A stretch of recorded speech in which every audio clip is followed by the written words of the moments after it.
Hello and welcome to Creating Canon with your hosts AJ Hamilton and Nicolas C. Parasite. Your Korean was pretty okay.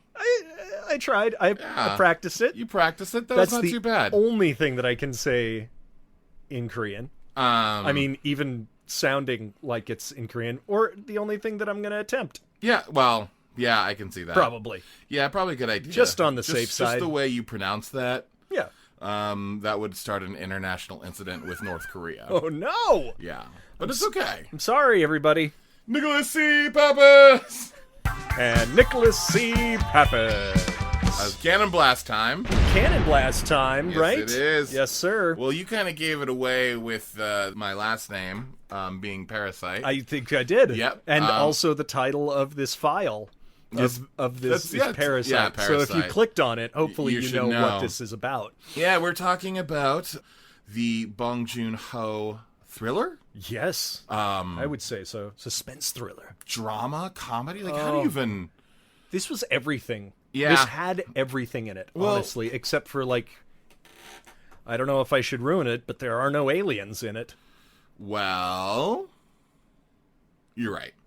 There are no aliens in this. Sorry, that's the one thing that I'm going to give away. Yeah. So we have, again, as we do with Cannon Blast, have not talked about this movie. Correct. And I know this is 3 weeks in a row that we've done a Cannon Blast. I should probably point out that we're not planning on doing this every week. It's just that... A lot of good movies lately. Yeah, and or interesting ones to talk about. So what basically happens is when AJ and I see something, if there's something that we're really excited about coming out in the future, we'll maybe both be like, oh, we should Cannon Blast that. Or, as what happened with Dolomite, right? I saw that and I was like, AJ, you should see this. We should discuss it. Checked it out. And then this one, I was planning on seeing it, but AJ saw it first. And he was like, you need to check this out. I just heard about it through a bunch of different avenues. And I was like, oh, God, I don't know why, but I just have an urge to see this opening night. Just because I wanted to see it with a group, you know, and there were a bunch of people there. Man. And I saw it at the ArcLight Hollywood, and it actually had an interview afterwards with Bong Joon-ho, not in the room. Oh, okay. Unfortunately, but on ArcLight Spotlight, I believe it's called. I don't know what it said exactly. Oh, I know called, it. Yes. But it's like the 5 to 7 minute thing afterwards. It's almost like a DVD extra. But it's I was like, that's really a cool thing to have. Really great. Really good experience.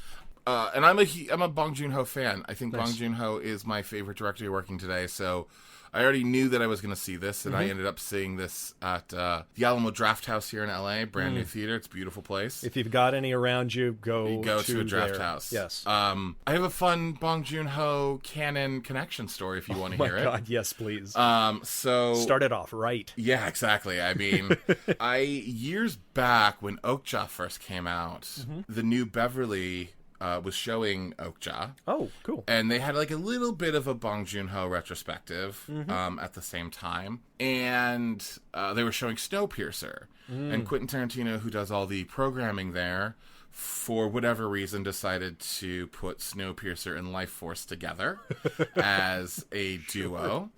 And Bong Joon-ho got there at the theater to do like a question and answer. And he was like, why did you put Life Force with Snowpiercer? Right. And Quentin Tarantino sort of was like, it was this, that, and the other thing. He was like, interesting. He's like, I thought you knew the secret. And Quentin Tarantino was like, what do you mean? And Bong Joon-ho basically went on to tell the story that censorship in Korea is such that there is no pornography whatsoever.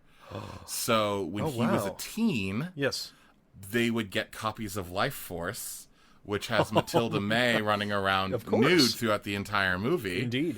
And that's what they would use as masturbatory aids. What? In like the young boys in Korea as he was growing up. Wow. So there is our Bong Joon-ho Canon Films connection. Canon is what brings everyone in the world together. It really does. It really does. Amazing. Yeah. So that's maybe Bong Joon-ho would be real mad if that story goes out, but you know what? I don't care. He said it in front of a live audience. Hey, come So on. I'm going to go ahead and say it. Come on our show and dispute it if you'd like. Yeah, come on, Bong. Yeah. Come on, Joon-ho. Yeah, right? Like, Yeah. come and hang out with us, because that's the excuse that I'm making. Please, Joon-ho, please. It'd be cool to meet you. Yeah. Oh my God. But let's talk about Parasite. Yes. Again, with Cannon Blast, we have not talked about this movie. Correct. But I'm guessing that we both enjoyed it just in the way that we've kind of like preambled it. I suppose. But we should do the whole rock, paper, scissors, Absolutely. all that stuff. All right. Okay. Here we are. Ready?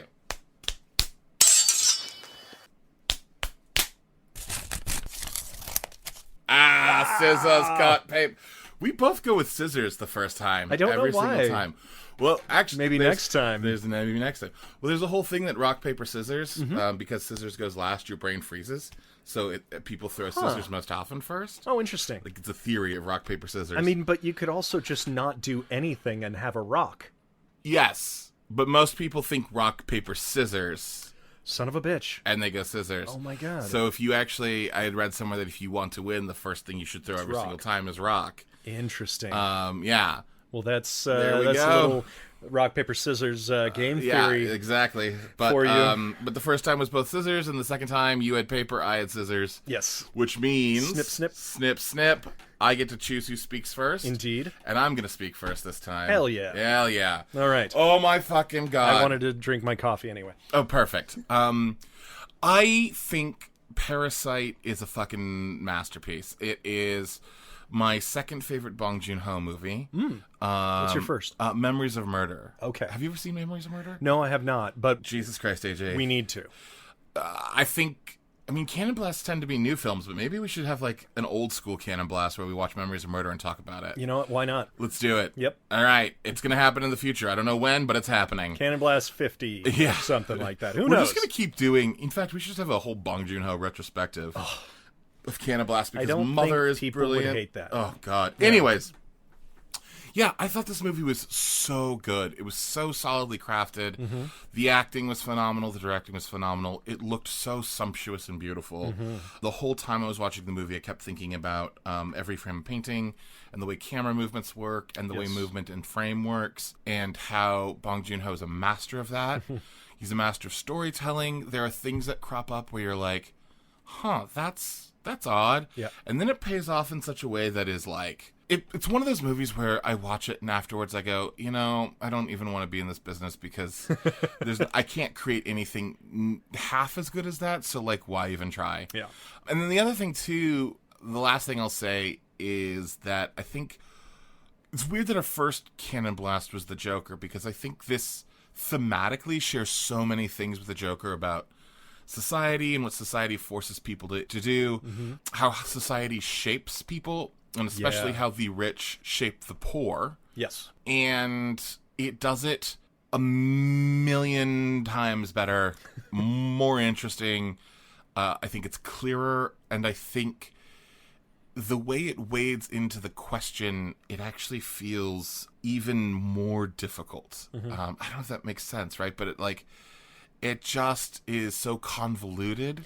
Well, it's complicated like life is. It's so complicated. That's like the life. thing. Yeah.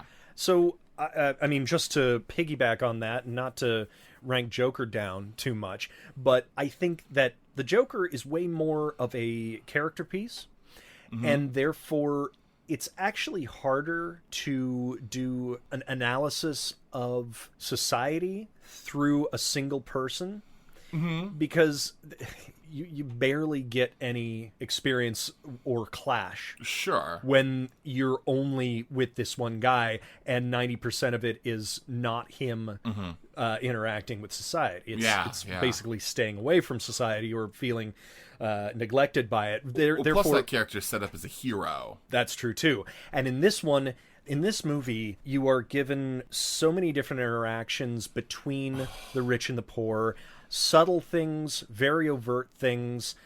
I mean, the imagery itself gives you this subconscious understanding, or conscious. I mean, if you're paying attention, You see the use of stairs as So a beautiful. reference, a metaphor to Such a beautiful metaphor.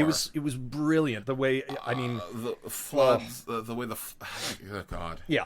I feel like we shouldn't give anything away in this movie. I believe we gave we away are a not. lot with Dolomite and Joker, but I think this one we Yes. should just hold on to. I think it's going to be very difficult to. Yeah. I think we can probably give away the first turn, which is kind of the fact that it's a lower class family sort of infiltrating an upper class family's life. Yeah, but done so in a way that is both. It's weird because you see the dire straits that they're in. Yes. One of them has an opportunity, the son, who is played by, and forgive our Korean pronunciations, we're going to try our best, yeah. But Choi Woo-sik, Yep.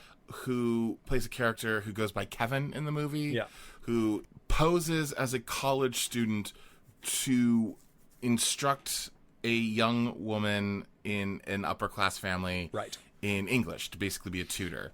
Well, Kevin gets his sister, played by Park So-dam, to be the brother's therapist, and then The art therapist. art therapist. I actually love the introduction of her into the family because so Kevin teaches the rich daughter English, and as he's coming out of the house one day, the rich mother, Mrs. Park, says, "Boy, we just cannot find an art therapist teacher for our son." And so Kevin has this idea that he's going to get his real life sister to pose as a distant friend or cousin or something like that. It's a friend of a friend. And Mrs. Park approves.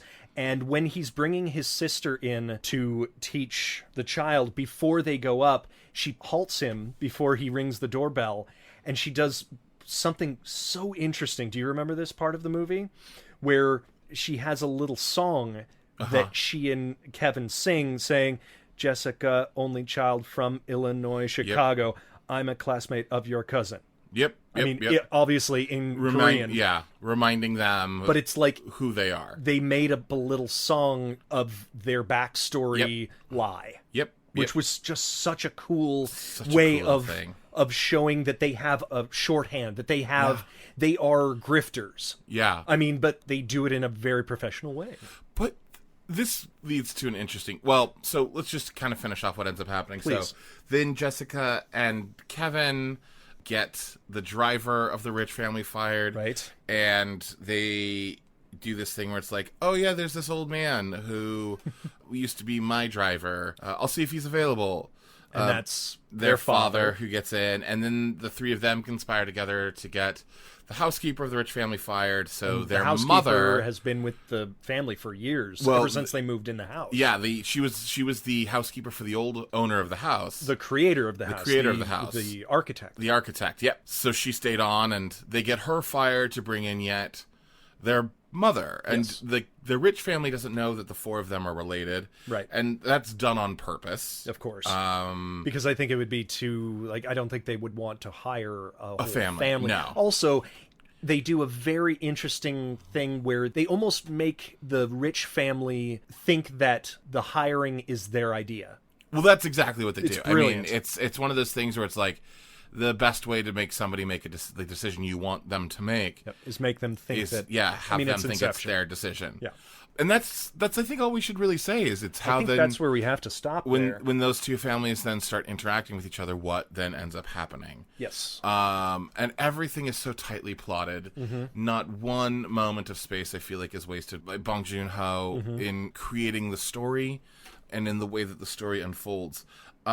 You said the thing about grifters, and I think that's a really interesting question, because are they grifters or are they a family who's just desperate to survive? Well, the interesting thing Which is is- the way they get in is a bit of a con job. Totally. And yet they are willing to, as much as they don't all have the exact training that they are speaking, they seem to be doing their best to earn the money.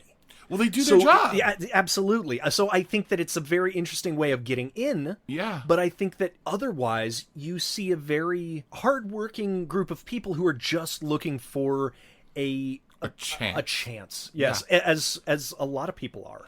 Absolutely. Well, I think actually you hit something really important is like when the dad takes over the job of the driver, he's a great fucking driver. He's fantastic. When the mom takes over as a housekeeper, she's a great housekeeper. She's doing her best with all of the food and all of the It's not like they are bad at their jobs and they're working with each other to make each other better. It's not like they're hiring outside help. Like once they get the job, they're doing the work to keep the job. Absolutely. And that in and of itself becomes super fascinating of like sometimes people just need a chance. Exactly. I found this movie to be devastating at times. Ugh. I think I cried like 4 or 5 times. I teared up a bit in a couple of points. Yeah.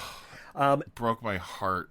Beautiful. It's such an interesting title too, I want to say, because who is the parasite? That's exactly what I was going to ask is and not to give anything away because this is a tightrope we're walking kind of, but I think in the general sense, in rich versus poor, you think, okay, are poor people siphoning off the rich's success, or are the rich folks basically throttling the chance for poor people to, and also building their success on the backs of people taking minimal jobs, minimal payment for the things that these rich people are trying to enact? Well, that's such an interesting question. It's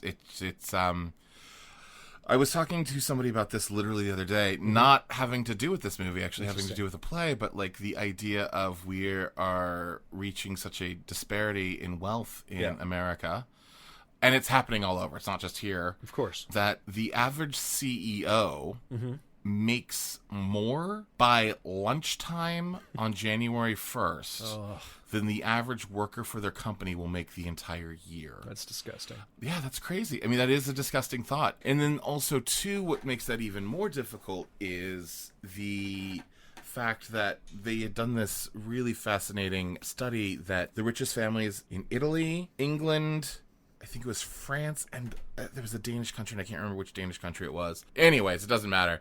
What matters is that the richest families in the 1400s are still the richest families today in those countries.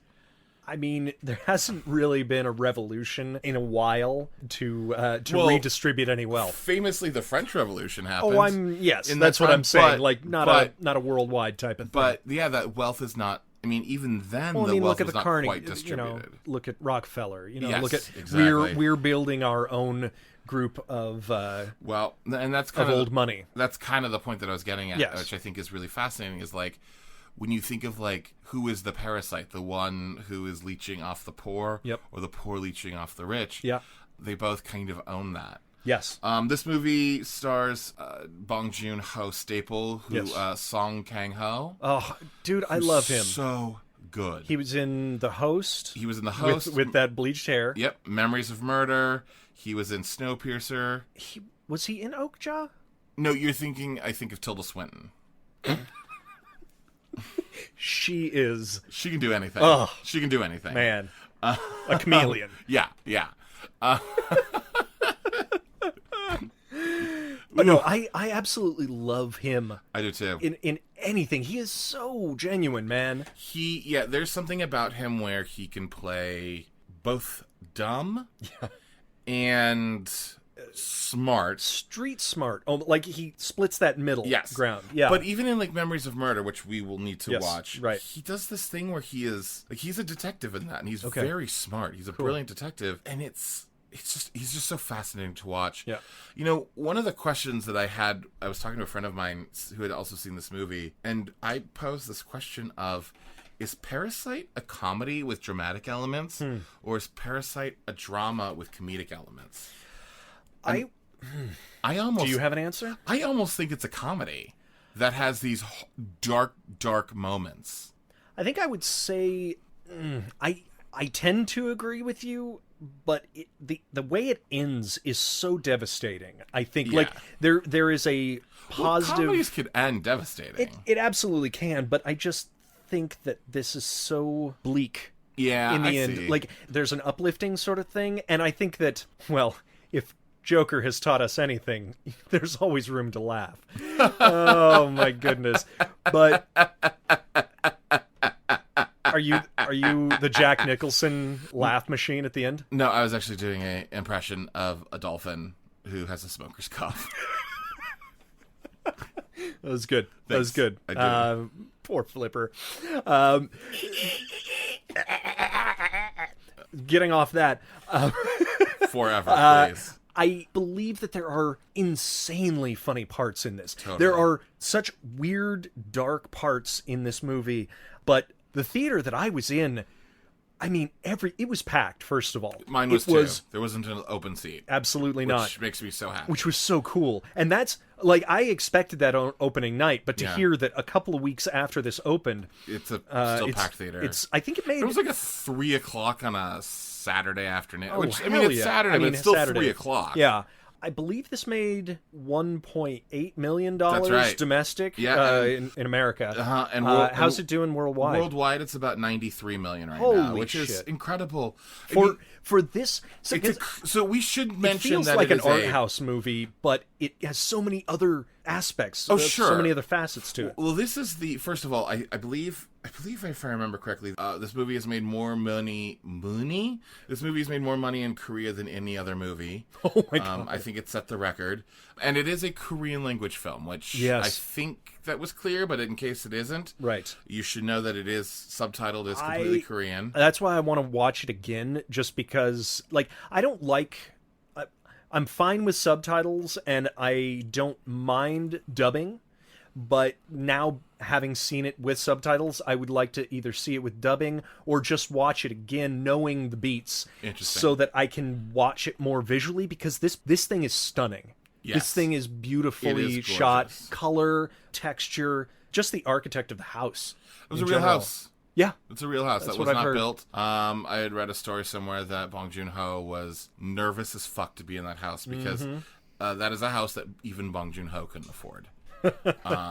Speaking of which, and we won't tell you why, but read the lyrics of the Korean song at the very end of the movie. Which is written by Bong Joon-ho, yeah. Right. I was it very reveals lucky. Something very interesting. Yeah, I won't tell you what the lyrics reveal, but I was very lucky at the draft house. The waiter was Korean, and he said, "Hey, do you want to know what those lyrics were? What they meant? What they meant? What they were saying?" And he told us, and it was fascinating, and it reshaped a huge portion of the movie. Wow. Some interesting things. So I tend to go back and watch a lot of Bong Joon-ho stuff, repeatedly, because it's, again, I just love his work, and I think all of his work is so incredibly funny and has so much rewatchability because of its humor. Absolutely. But then it's also so, like, sumptuous and gorgeous that you can learn so much about filmmaking from watching him. But specifically the host, which also, again, Bong Joon-ho, stars Song Kang-ho. Nice. And I'm going to say this in a way that is as vague as possible to not give away anything. Yes. But at the end of The Host, Song Kang-ho's character attacks the stand-in for societal ills after that thing that he attacks has harmed one of his children. Okay. And at the end of Parasite, Song Kang-ho's character attacks the thing that is the stand-in for societal ills after one of his children has been harmed. Oh, interesting. Right? And then we have The Host and Parasite as titles. Host and Parasite. Yeah, I was thinking and that's two not... things. Yes. Yeah, so I don't think this is a mistake. I think in many ways Bong Joon-ho is creating another monster movie, but just like our whole month has taught us, the monsters are not the zombies, the monsters are the humans. Are us. But yeah, I feel like this is one of those movies where please go see it. Please do. Please. Like, you know what? The world needs... It won the Palme d'Or. Palme d'Or, yes, at Cannes. First Korean film to ever win. Yes, they've won a bunch of other awards at, I think, Toronto Film Fest. I think they were in the running at least. It won Fantastic Fest. It won International Cinephile Society. It won Sydney. It won Tallgrass. It was a nominee for Toronto, and it won Vancouver. Also, the South Korean submission for the Academy Awards. Academy Awards, yes. Which, honestly, everyone else go home. Go home. You don't have a chance. This is it for this year. Well, This is perhaps not the best foreign film of the year. This is perhaps the best movie film in general, period, of the year. And again, and maybe of the last 5 years. Yeah. Not to belabor the point of subtitles, but I think it's a fascinating achievement to deliver comedy through subtitles. Oh, yeah. I think that is, first of all, it's got to be great directing. One. Yes. Great acting as well, but great editing, I guess, like subtitle editing, because it doesn't give anything away. It's the timing is part of, like, the subtitle timing is part of the joke. Yeah. It's very weird. It does a very good job of that. It does. They've figured it out. Like, it's the amazing. people who create subtitles, I think, have actually figured that out. Oh, I think so. Yeah, of course. Yeah, this movie, I just can't say enough great things other than, like, see it. Yeah, oh, God. You know what did you see Thoroughbreds? No, I have not yet. It's not, it's not really similar. Then why bring it up? No. I'm just kidding. I'm kidding. That was a joke. Tonally, it actually has a very dark and funny story to it. It's also about class. Go see that, and if anybody feels that they are tonal cousins, please write into me and make me not think that I'm crazy. Okay. But I just, like, I should just watch it then one of these days, and I'll let you know. I hope so. You're crazy. Oh, damn it. Edited in. This is Nick 6 months later. I have watched Thoroughbreds, and God, what else are you doing with your time? Is fucking crazy. How dare you? How dare you, sir? And edit. Hey, I do that. Do you think they'll buy it? Yeah, definitely. Okay. I think this is hold your breath tense. Yeah. 100%. And it's very funny. Hold your tissues crying. Hold your tissues crying. Just an amazing study of humanity. Yeah. And the smell, man. The smell was incredible. The smell was incredible. Honestly, like, you'll know when you see the movie, you'll know what we mean. Yep. But that, I mean, it's the most devastating thing. Yeah. In the movie, I think, and it's not a film that you can smell, but you feel something about it. I will say that it was interesting because how do I phrase this right? Living in a public transport city, I have a feeling I understand what I do too. That is absolutely, which is, I think it says a lot about me, and not very great things about me. But also, But to my credit, I guess I never thought of it in the negative terms that the characters in the movie thought of it as. It was one of those things where it's like, oh, okay, I guess that's that. Oh my God, I just want to do a spoiler version of this. I know. Because I have so many things to say about this movie. I just hope that everyone at home, everyone who's listening, goes and sees this movie in some way or another, even if you can't get out to the theaters, even if it's sort of limited. Yeah, and it'll eventually be out on probably streaming. You should definitely watch this. Please do. My only one complaint, I do have one small complaint about this movie. What's that? Is that, and it might have been cut, and I don't think this gives anything away, when Kevin reads the diary. Yes. I wish that had more payoff. Yeah. Because it had no payoff. Shit, you're right. That is the one... That was the one part of the movie where dangling... I was like, dang it! Yeah. But, like, this is me being the most nitpicky asshole in the world when I say that. So, that being clear. Well, I mean, I think that we knew that that's what you were. Yeah. Well, and the reason I kind of say that is because last week I said Dolomite is like a nearly perfect movie. And that's true. There's like, I don't think anything I would change in Dolomite. Right. That would be the one thing I would change about this. Interesting. Although this is a better movie, but it's a different kind of movie. Right. I'd also, before we get off of this, every single actor in this was prime. It was just good. I don't want to even the little kid. Even the kid. Yeah. Even the little boy. He was fun. Also, before we wrap up, because I think we should. Yeah. I loved the effect that water had both on the rich family and the poor family. Yes. Like, you'll know what we mean by that, but the fact that the way water... The camping versus the other thing. I was say the way water... And I'm using this word lightly to not give anything away. Right. But the way the water inconveniences both families. Absolutely. Yes, exactly. Is a fucking incredible study of everything. Look deeper into this movie. If you're a surface watcher, you'll still get a lot out of Totally. this, but I think that this movie benefits from looking at it from all different angles. Yeah. So please do. Your surface watcher. Your surface watcher. Watch on by. Also, That theme did fly. Also, Bong Joon-ho, if you would like to come on the podcast and dispute anything that we've said. Perhaps the Life Force story that I... That's right. That is what, as I understand it to be true, because you said it. Or explain to us what the hell you did with the diary. Why didn't you wrap that up? Yeah, you monster.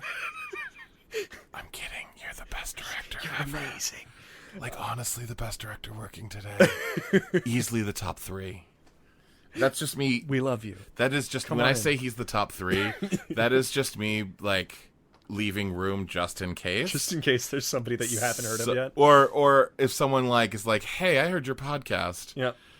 And I'm not the best director. I'm going to be like, wait, hold on. No, I say. No, I see didn't he's top say 3, and you're yeah. in the top 3, too, so don't worry. Yeah, no, that was just me equivocating a little bit. Naturally, but, naturally. He's great. Yeah, if you don't know the work of Bong Joon-ho, I'll say this. Yeah. I was thinking about this. Mm-hmm. His worst movie, in my opinion, is Snowpiercer. Holy shit. Which is a still fucking amazing. brilliant film. Right. Yeah, so. That's the standard you all have to live up to. Yeah. Get on it. Anyways, I'm glad we had a canon connection. I'm so glad. That's really fun. Well, wrapping up, Nick, where can we follow you? Into bed, apparently. Sorry. You can follow me at nicholascpappas.com, and you can follow me on Twitter at nicholascpappas. Okay. And you can follow you into bed, maybe. You can follow me at the AJ Hamilton all over the place and the AJHamilton.com. You can email us. Please email us anything that you'd like about this movie, about other movies, anything. We would love Anything that you like about us. Oh yeah, definitely. Or that you hate about AJ. Send that to Send that to me. Personally. creatingcanon@gmail.com. That's CANNON. And follow us all over the places at Creating Canon. And that's pretty much it. And thank you for joining us on our third Canon Blast. What do we always say, AJ? What is it? Good night and good Cannon Blast. Gonna give me a ham sammy. It's going to be a thing. Yeah. Well, I think the rest of the movie is a Jacob's Ladder. Oh no! They died. Don't tell Jason Mantzoukas. We are the men in black, the galaxy's defenders. Ha-ha! The Will Smith, which was featured in Aladdin. No. Edutainment, you know? It's kind of... You say edutainment again, I'm gonna kick you in the dick. Gibson buns, Gibson buns, Gibson buns. Gibson. And the only kind of sandwich I like to eat is a slice of bread between two hams.